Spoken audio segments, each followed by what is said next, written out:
Hi, I'm Sarah. Welcome back to my channel where I talk about my journey to sustainable health and meaningful success. If you're coming back and you've already subscribed, welcome back. Y'all are my people and I love you so much. And if you're new, I hope you'll consider subscribing by the end of this video. I've recently gained a ton of subscribers and I'm so grateful for you guys. Thank you for joining the squad. Sundays, we talk about my sustainable health and my health journey, my weight loss journey. And then on Wednesdays, we talk about meaningful success, anti-MLM, basic success principles, and things that we can use to level up in general. So today I am reviewing the book Who Moved My Cheese by Dr. Spencer Johnson. Thank you, Brooke Douglas, one of my subscribers, for recommending this book for me to review. I never read it while I was in Amway, but I guess they do use this in Amway in their recruitment process, in their interview process. So this is my first time reading it. I was in Amway for 2.5 years and had a terrible experience. If you want to check out more of my story, you can check out the playlist on my channel regarding anti-MLM, because your girl goes in deep in that subject. So without further ado, let's get into this book. In general overview, it tells the story of two mice and two little people who are the same size as mice but have more complex brains. They're all four of the characters in a maze, and every day they go out and look for cheese. And one day, all four of the characters encounter this compartment that has a ton of cheese, and they're so delighted. So every day they go to the same compartment over and over and over again and gorge themselves on the cheese that's in that compartment without really realizing that it was slowly getting depleted, slowly getting older, just, you know, the cheese was getting less quality, all of that. They just kept going to the same compartment until one day they all get there and realize that there's no more cheese left, or someone moved their cheese. That's why the book is titled Who Moved My Cheese? So naturally, the two mice who have more instinctual brains just lace up their shoes and go back out into the maze and find new cheese. And it doesn't take them long at all to adapt to change and just go out and anticipate that there's more cheese somewhere else, and they go out and find it. But the book drags on about the two little people, one of whom, well, they both really resist change at first, but one of them finally learns to laugh at himself and his folly for resisting change and resisting going out into the maze and looking for new cheese. Finally, he goes out and he looks for new cheese, whereas one of them just stays going back to the same compartment over and over and over again, just angry that they moved the cheese and wishing that the cheese would be back in that same compartment. But every day without cheese is getting weaker and weaker and, you know, basically starving himself out of his own stubbornness. I think the book can be summed up in one page, and they do it. They do that in page 74 of this book, where they actually just give all of the morals of the story. Change happens, anticipate change, monitor change, adapt to change quickly, change, enjoy change, be ready to change quickly and enjoy it again and again. That's basically what the book is. In terms of anti-MLM or Amway, because I never really used it in the recruitment process, I don't exactly know how they apply this book to their process or their interview process, but I would imagine it could be applied in one of two ways. Number one, they could be just talking about a general industry like Robert Kiyosaki's Business of the 21st Century did, in terms of like the industrial age versus the information age and how you need to be able to change with the times. I don't think it's really necessary to jump online and get an online business because you think that the world is ending and the information age is no longer relevant. I disagreed with Robert Kiyosaki, and I would disagree with that thought process with regards to moving cheese. I don't think that physical business is going to be completely gone. I know that in the year 2020, that fear tactic could probably work on a lot of people because of how much has moved to online and like less social contact. But in general, I think that You don't have to worry about the entire industry just shutting down and having to adapt to selling shampoo online. I think you can find a lot of more fun, more fulfilling ways to earn a living and find financial freedom rather than selling overpriced shampoo online. That's my opinion. But I think in terms of personal fulfillment, which is the other way that they could possibly use this in their recruitment tactic, is, you may have gone to school for a certain area of study or gotten a particular career and been excited about that and found fulfillment and joy in your career until, little by little, it becomes old news. And finally you wake up one day and you realize that you are stuck in a rut and you no longer find any fulfillment or joy or new cheese in your career. And it is up to you to, change that and find new cheese. So maybe I think that is probably more likely. Comment down below if you've actually used Who Moved My Cheese, or you've actually heard from an Amway representative or MLM person in general, the thought process behind this.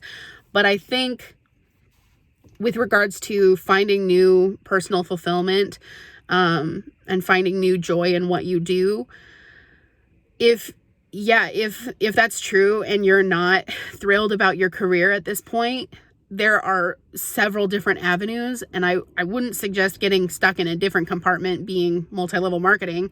But if you find that there's fulfillment and joy in multi-level marketing and you love going out and talking to people and recruiting them to join your business, and you love selling products online and feeling like you can sell a product that's probably overpriced, but you feel a lot better about being able to sell a product, then I would just suggest that you use that same change mentality when the newness and the honeymoon stage of your multi-level marketing wears off. I was in Amway for 2.5 years, and not once, there was absolutely 0 months where I made more money than I spent in my business. And I did, initially have such a huge, strong personal connection with my upline and with the group that I was in, that I felt like I had just found a compartment of new cheese. But within 6 months, that started to wear off, and I started to be exhausted more and not finding that personal fulfillment. Unfortunately, the way that Amway operates is they weave themselves in not just with your business life, but they really take over a lot of areas of your life, including your family life, your social life, your spiritual life. Everything that you do suddenly becomes about Amway. So in that sense, I know it's hard to move from the compartment without any new cheese and go out into a maze and look for new cheese when, they really do have a way of trapping you. So I think this book would probably be better served as an anti-MLM book rather than a multi-level marketing book, because I don't think you'll find new cheese in your multi-level marketing for very long. I don't think Amway offers a lot of new cheese. And I think it does take a significant amount of, sorry, I'm fighting a sneeze. It takes a significant amount of courage and being able to laugh at yourself and boldness to leave your MLM, to leave that compartment and go out into the maze to find new cheese. So I think if you're in multi-level marketing, if you're in Amway, maybe consider reading this book again and identifying whether or not you're afraid to leave your multi-level marketing company rather than, I don't see how this can actually be a multi-level marketing book. So comment down below. And if you do comment, I will respond to your comment and we'll have a deeper conversation about how this could be applied to Amway, because I don't get it. My general thoughts on this book is that it was too short to be helpful and too long to be engaging. The page that I read to you was the basis of the book. Like, you don't actually really need to read the entire book to get the concept that change is good, change happens. You need to adapt to change, monitor change, anticipate change, and then change. You know, it's such a basic concept. It can be applied to deeper concepts, and in that sense, you could write entire books on each category. On the back of the book, they said cheese is a metaphor for what you want to have in life, whether it's a good job, a loving relationship, money or a possession, health or spiritual peace of mind. Oh my gosh, like how many books have been written about adapting to change in terms of spiritual peace of mind? I think that each of those concepts could be you could expound on that concept for an entire book, or at least an entire chapter. But to try to apply this very, very basic concept that's repeated relentlessly throughout this book and not actually like expound on these concepts, it just made for a really ineffective book. That's my opinion. Apparently, the Daily Telegraph says that it's one of the most successful business books ever. And maybe I'm just one of the people who, have such a numbskull that I don't get it, or I get it and I don't think that there's much to get. I know that even in the book they say that a lot of people actually were angry at this concept because it was so simple and juvenile that a child could understand it. It's like, maybe I'm one of those people, but I don't think it was necessary to write a whole book on change happens. Just write a Facebook post or an Instagram post, make a 1-minute video talking about change. But you don't have to write a whole book just on that very simple concept. If you disagree with me, comment below. Or if you agree with me, obviously, comment below. But that's my personal take on who moved my cheese. I think that another reason why it doesn't specifically hit me at all is because there is so much change happening in my life. And since leaving Amway, I have learned to embrace change to a point where I didn't really need to read a whole book about change happening. But I think that for me, 2.5 years of Amway and literally 2 years of that time was spent in agony. Like, I hated doing everything that I was doing for Amway. It was only really the first 6 months that I really enjoyed what I did in Amway. That I think that was a harsh lesson to learn, that I need to go out and find new cheese a lot faster. And I think now I use that kind of mentality for everything. And I even use that for my coaching clients. Like, I am a health and life coach. And for my clients, if there's something that they're trying that isn't working for them, don't beat yourself, don't beat your head in trying to get something to work that's just not working for you. Just stop, just get rid of it. We saw this recently with my Nutrisystem thing. I tried Nutrisystem to reset and it failed so miserably. And I was set to have a whole other month of Nutrisystem food delivered, and I stopped it because it was not working for me. So I think actually identifying that, if something's not working for you, get rid of it. I think that's something that you just have to develop within yourself, and your personal relationship with your body or your mind and just your own spirit. You can identify that a lot faster and have that awareness a lot faster. Another thing that I would suggest with regards to change is if you have a fear of change, for instance, I'm looking at the little thing in the back of my my car. I'm moving this weekend. That's why I'm filming in my car. And I was actually a couple months ago afraid to move. I was experiencing a lot of anxiety with this move because I'm moving back in with my parents, and I was not excited about it. So I actually was listening to like a podcast about fear or about change. And what they had me do was write on a piece of paper without any inhibitions, without any filter, just write down what it was that I was afraid of. And so I did, and it was more regarding like the loss of autonomy and loss of independence, because I'm 25, moving back in with my parents. There's a lot of anxiety. There was a lot of anxiety about that. I realized what was necessary in order to eliminate that fear was I needed to have more open conversations with my mom, specifically because she's the person who's in the house most of the time. And I just needed to openly communicate what I was anxious about. And, you know, we needed to establish more boundaries about certain things. And it was just that simple of identifying what I was afraid of that helped me identify then what would be the solution to that fear and help me move forward. So sometimes the most effective thing to conquer our fear is to name what our fear specifically is. And then with identifying that, then you can identify the solution to that fear a lot faster. That's just my take on it.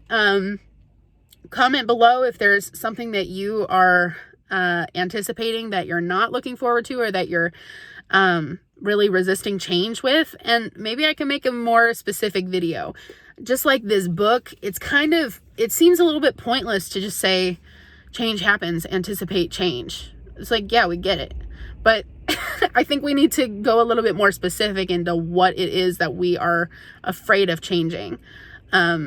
I know a lot of people are afraid of changing their health habits because they think that they have to give up certain foods forever. And so they resist changing at all because they think that in order to change, they have to eliminate an entire food group for the rest of their lives. And I think that in that case, you can just say, well, what if you just don't? Like, what if you just don't eliminate that for the rest of your life? Maybe this week you eliminate that food group, or maybe just today you eliminate that food group, but maybe you don't make a decision for yourself for the rest of your life in order to change. I don't know. I think I'm going into more of a ramble at this point, but I'll just say this. I know that I've been talking about bright line eating a little bit, which Dr. Susan Pierce Thompson is the founder of that program. And her theory is that in order to quit the cycle of food addiction and binge eating, that you have to eliminate sugar and flour forever. And you have to treat it as though, you know, you're an alcoholic quitting alcohol. You should never drink again. You should never have sugar or flour again. Otherwise, it'll send you into a downward spiral. I can't wrap my mind around quitting sugar and flour for the rest of my life. I just can't do that. I think that would definitely send me into a paralysis of change, because I would not want to embark on that journey if I knew that there was no turning back. Well, I don't think that that's the case. I think that with regards to our health and making changes, we can dedicate ourselves to doing a change for a set period of time and just see how it feels. Just see how it goes. Nothing has to be so permanent. And in that sense, you can kind of free yourself from the fear of change. Just don't think that you're going to change forever. Just take it day by day or month by month. Just, you know, set some time apart for you to try something and see how your body reacts. But there shouldn't be this fear when we're approaching our health, our bodies. Our bodies are our best friends. We need to be familiar with it and embrace it rather than have fear and judgment with regards to our relationship with our body. So I don't know. That's why every change that I make and everything that I'm doing right now, I guess I'm having a little bit of an easier time. But what I would say with regards to embracing change is name your fear. If you're afraid of something, name it so that you can address it specifically. Otherwise, you know, comment down below. Let me know. Anyway, I love you guys so much. I will talk to you on Sunday for my health update and my little move-in process. I'll see how much I can vlog about it. And next Wednesday, I'm hoping to talk about something specific with Amway. I did uncover an audio that I might have to react to. Anyway, okay, bye.